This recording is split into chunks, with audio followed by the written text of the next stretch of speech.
Gas टंचाईमुळे cylinder उशिरानं मिळतोय यावरती भंडाऱ्याच्या दाम्पत्यानं देशी जुगाड केलाय। वेगळी अशी बादली चूल त्यांनी तयार केलेली आहे। ही चूल घरच्या लोखंडी बादलीनं तयार करण्यात आलेली आहे। कोळसा, पालापाचोळा यांचा वापर करून त्यामध्ये इंधन म्हणून त्याचा वापर केला जातोय।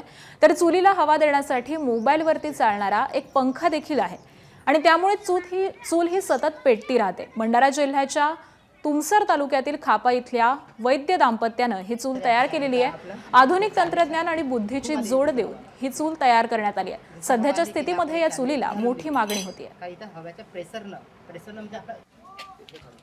आखाती देशात सुरू असलेल्या युद्धाचा फटका भंडाराकरांनाही जाणवू लागलेला आहे। गॅस एजन्सीमध्ये गेल्यानंतर गॅस मिळत नाही किंवा गॅसचा काळा बाजार होतोय अशी आता ओरड होऊ लागलेली आहे आणि यावरच आता भंडाऱ्याच्या तुमसर जवळील खापा येथील या वैद्य दाम्पत्याने एक देशी जुगाड तयार केलेला आहे।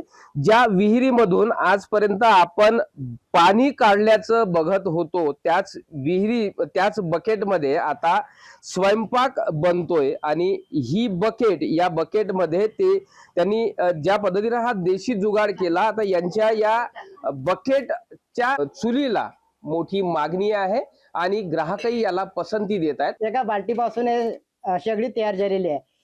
निदान तुम्ही या बाल्टीची आता तर मार्केटमध्ये काही व्हॅल्यू होतीच नाही आहे। मागं माझ्या माईनं असाच ते माझ्या मोठं फुके चुलीलेच, तर मी ते तिच्या पण धुवा तिच्या नाकातोंडाचा असतो तो मालिक पसंत होता येतो, तो म्हणून मी सहज एक जुगाड काढला आणि 2-4 शेगडे असं सहजच विकलो मी।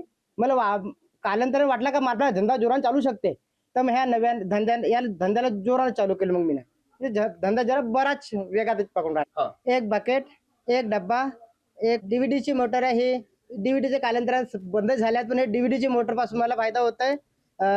ही छोटीशी मोटर ह्या कामामध्ये यूज करता येतं। रोज आमच्या दररोजच्या 4-5 विकतात, पण आता 2-4 दिवस झाले 20-25 विकतात, 30-35 स्वस्त दरामध्ये मिळत असलेली ही बकेट मधील चूल आता अनेकांच्या घराघरामध्ये बघायला मिळत आहे।